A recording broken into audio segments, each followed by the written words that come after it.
पिताजी तो मर गए, लेकिन मुझे जीते जी मार कर चले गए।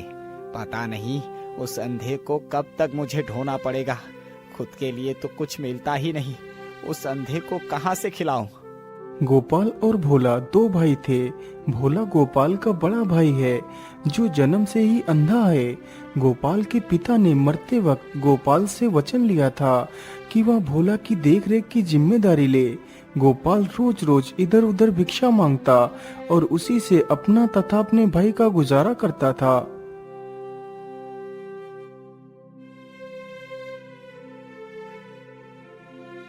अरे माताजी, कुछ खाने को दे दीजिए। 3 दिनों से भूखा हूँ, कुछ भी नहीं खाया। अच्छा अच्छा रुको बेटा, मैं तुम्हें कुछ खाने को देती हूँ। इतना कहकर वो बूढ़ी महिला घर के अंदर जाती है और एक रोटी लेकर आती है। ये लो बेटा, मेरे पास एक ही रोटी बची है। कोई बात नहीं माताजी, ये एक रोटी ही मेरे लिए काफी है। इतना कहकर गोपाल उस रोटी को ले लेता है और वहाँ से चल पड़ता है।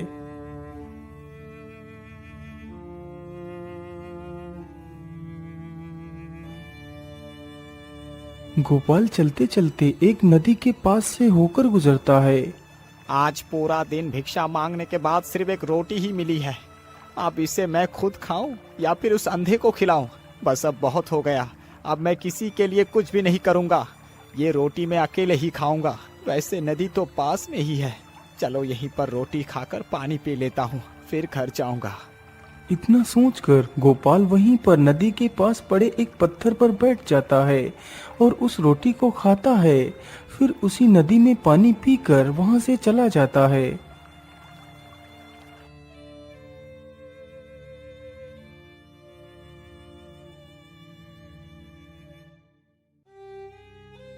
अरे गोपाल, क्या आज फिर से तुम्हें कुछ भी नहीं मिला? अरे भाई, कुछ मिला होता तो घर लेकर नहीं आता क्या? चलो अब चुपचाप सो जाओ, अब कल देखेंगे कि क्या करना है। अच्छा अच्छा, ठीक है गोपाल, तुम गुस्सा क्यों होते हो? मैं पानी पीकर ही सो जाऊंगा। इतना बोलकर बेचारा भोला पानी पीकर ही लेट जाता है और कुछ देर में ही वह सो जाता है। अब मैं क्या करूं?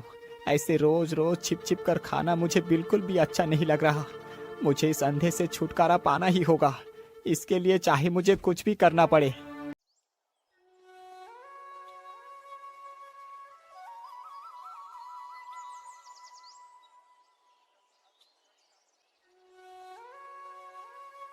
अरे भाई चलो, आज हम दोनों भिक्षा मांगने के लिए चलते हैं। हाँ हाँ गोपाल, ये ठीक रहेगा, चलो चलते हैं। गोपाल अपने अंधे भाई भोला को लेकर निकल पड़ता है।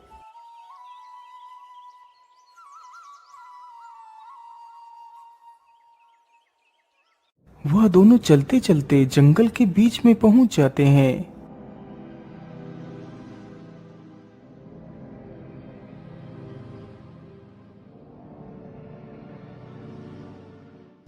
हाँ हाँ, ये जगह ठीक रहेगी। मैं इसे यही पेड़ के नीचे छोड़कर चला जाता हूँ। यहाँ से तो ये अंधा कभी भी वापस नहीं आ पाएगा।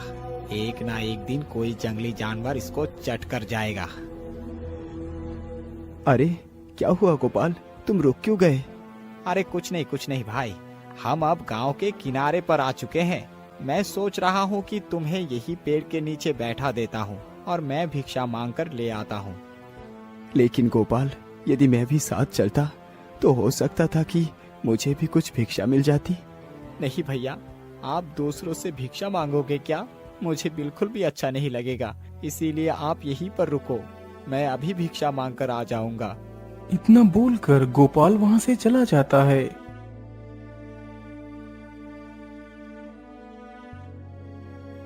हे भगवान, आपने मुझे आंखें नहीं दी। मुझे इसका कोई अफसोस नहीं, क्योंकि मेरी आंखें बनाकर आपने मेरे भाई को मेरे जीवन में भेजा है। बेचारा भोला तो अपने भाई के दुष्ट विचारों को समझ नहीं पाया था। वह वहीं पेड़ के नीचे बैठा रहता है। भोला को पेड़ के नीचे बैठे बैठे पूरा दिन निकल गया। शाम होने वाली थी। बेचारा भोला इस आस में बैठा था कि कब उसका भाई आकर उसे आवाज लगाए। मुझे यहाँ पर बैठे हुए तो काफी समय गुजर चुका है। मेरे ख्याल से तो अब रात भी होने वाली होगी। लेकिन गोपाल अभी तक नहीं आया। कहीं गोपाल मुझे जानबूझकर तो यहाँ नहीं छोड़ गया। नहीं नहीं, ऐसा नहीं हो सकता। मेरा भाई मेरे साथ ऐसा नहीं कर सकता। अरे ये किसकी आवाज है? आवाज से तो लगता है कि कोई शेर मेरी ही ओर बढ़ता चला आ रहा है। अब मैं क्या करूं? मैं तो कहीं भाग भी नहीं सकता। मैं ऐसा करता हूं, इसी पेड़ के ऊपर ही चढ़ जाता हूं। इतना सोचकर भोला झट से उसी पेड़ पर चढ़ जाता है। कुछ देर में ही उसी पेड़ के नीचे ढेर सारे जानवर इकट्ठे होते हैं।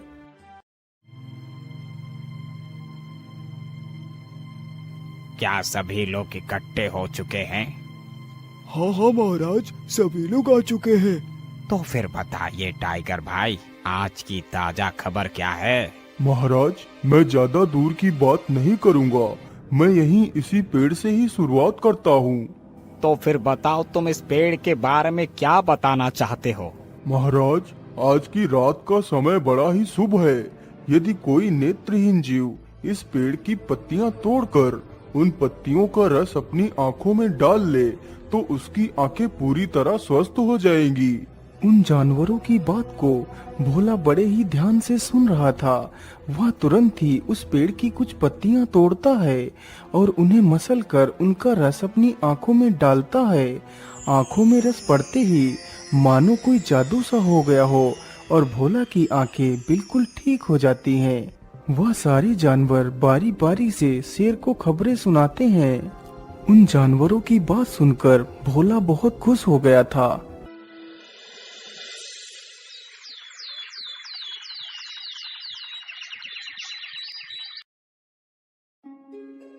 जैसे ही सुबह होती है तो उस पेड़ के नीचे से सारे जानवर जंगल के अंदर को जाने लगते हैं।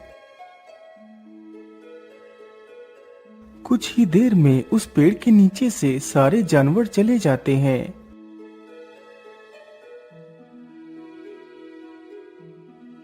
मुझे लगता है अब पेड़ के नीचे से सारे जानवर जा चुके हैं।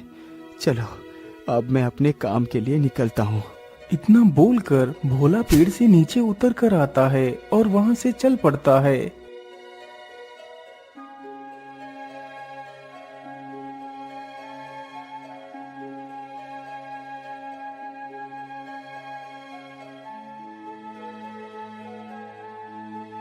भोला चलते चलते एक नगर में पहुंचता है तो देखता है वहां के सभी लोगों के पीठ पर एक कुबड़ है।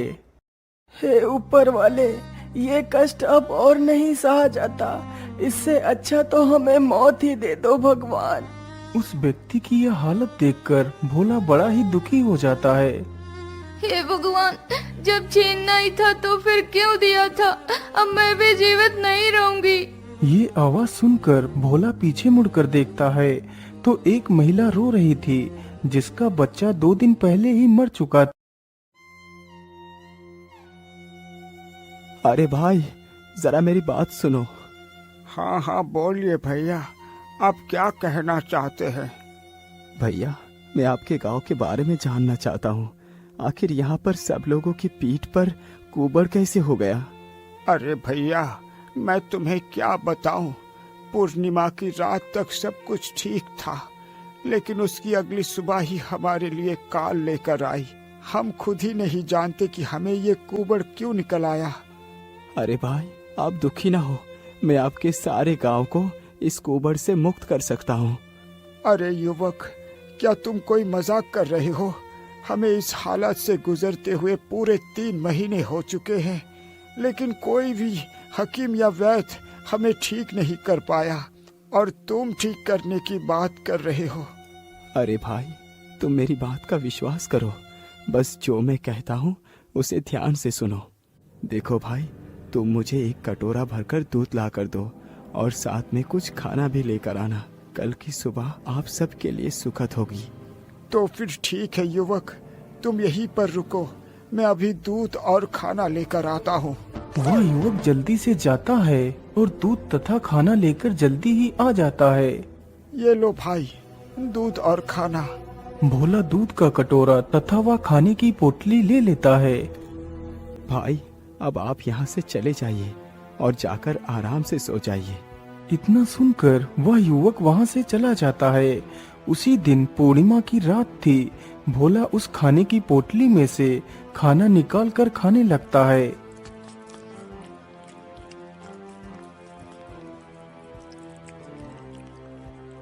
आहा, आज इतने दिनों के बाद खाना खाकर तो कितना सुकून मिला है। वैसे मैंने खाना तो खा लिया है, चलो अब अपना बचा हुआ कार्य खत्म करके आता हूँ। इतना बोलकर भोला दूध का कटोरा लेकर जंगल की तरफ चल पड़ता है।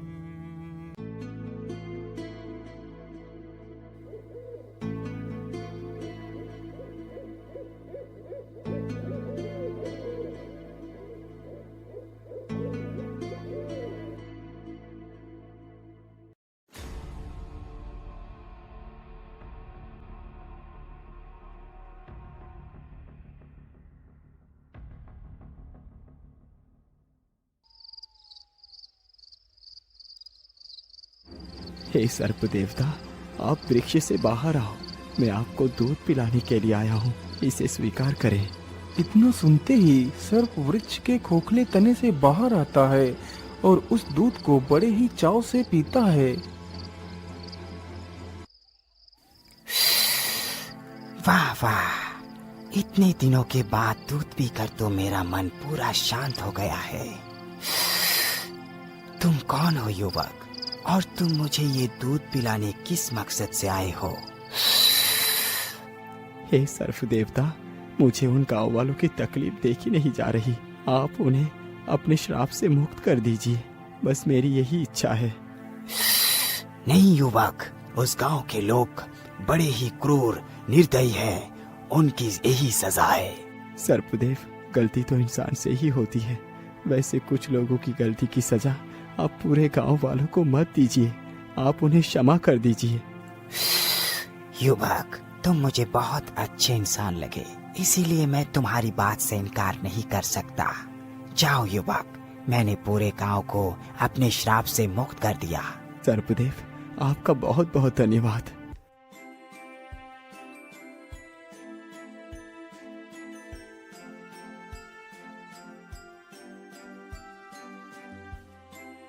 अगली सुबह मानो पूरे गांव के लिए एक नया सवेरा लेकर आई हो। सभी गांव वालों ने भोला का धन्यवाद किया।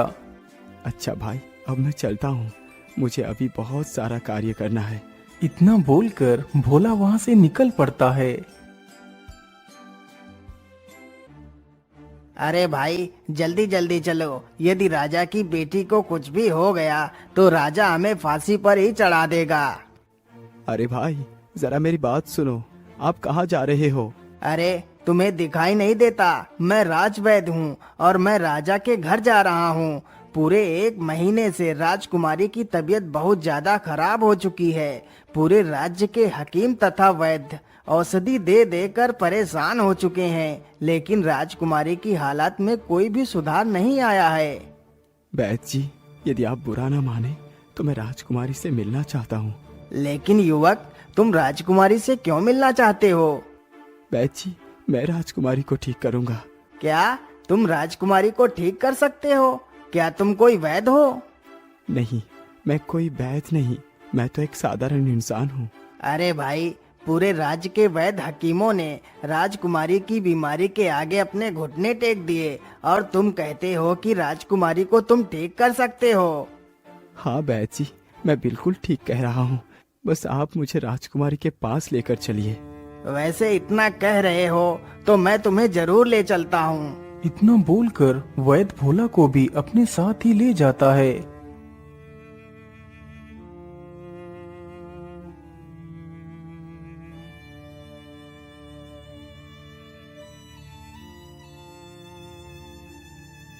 महाराज, इसका नाम भोला है। यह राजकुमारी को ठीक करने का दावा कर रहा है। अरे महाराज, मैं तो इस युवक को जानता हूँ, इसने ही हमारे पूरे गांव को कुबड़ेपन से मुक्त करवाया है। युवक, यदि तुम मेरी राजकुमारी को ठीक कर दो तो मैं तुम्हें इतना सारा धन दूंगा जो तुमने कभी अपने सपने में भी नहीं सोचा होगा। ठीक है महाराज, मैं राजकुमारी को अवश्य ठीक करूंगा, बस आप मुझे अपने बगीचे में ले चलिए। भोला की यह बात सुनकर सभी लोग बगीचे में पहुंचते हैं। महाराज, अब राजकुमारी को पलंग सहित यहाँ पर लाया जाए। सैनिकों, जल्दी से जाओ और राजकुमारी को लेकर आओ। इतना सुनते ही सैनिक जाते हैं और राजकुमारी को पलंग सहित उठाकर ले आते हैं। महाराज, इस पेड़ के नीचे खुदाई करवाओ। माली, पेड़ के नीचे खुदाई करो। राजा का आदेश होते ही माली पेड़ के नीचे खुदाई करने लगता है।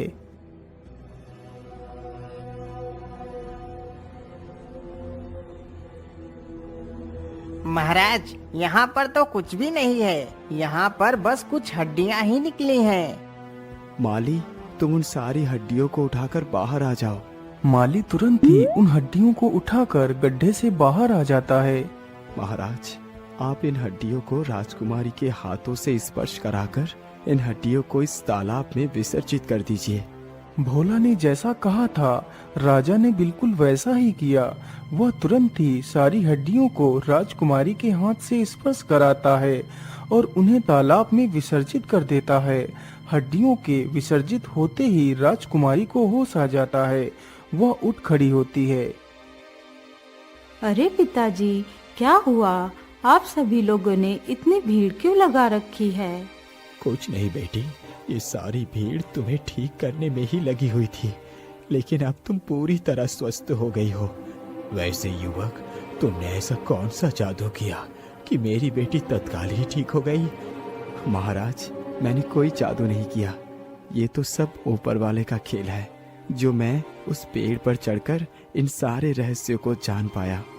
फिर भोला अपनी सारी कहानी राजा को सुनाता है। वैसे मैंने तो इस पेड़ की विशेषता बता दी। अब भालू, तुम बताओ, आसपास की क्या खबर है? अरे महाराज, नील नदी के उस तरफ वाला जो गांव है, वहाँ के सारे लोग श्राप के कारण कुबड़े हो गए हैं और वहाँ पर जो भी बच्चा पैदा होता है वो तुरंत ही मर जाता है। लेकिन भालू, ये सब कुछ हुआ कैसे? महाराज, उस गांव में एक कुबड़ा व्यक्ति रहता था जो बहुत दयालु था। वो प्रत्येक दिन एक सर्प को दूध पिलाने के लिए नदी के किनारे पर जाया करता था।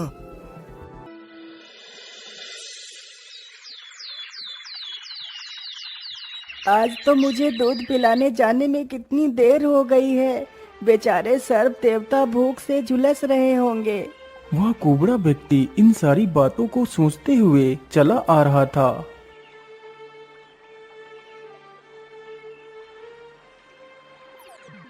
अरे दुष्ट कुबड़े, तूने सुबह सुबह अपनी मनहूस शकल दिखाकर हमारा दिन ही खराब कर दिया। हम तुझे जीवित नहीं छोड़ेंगे।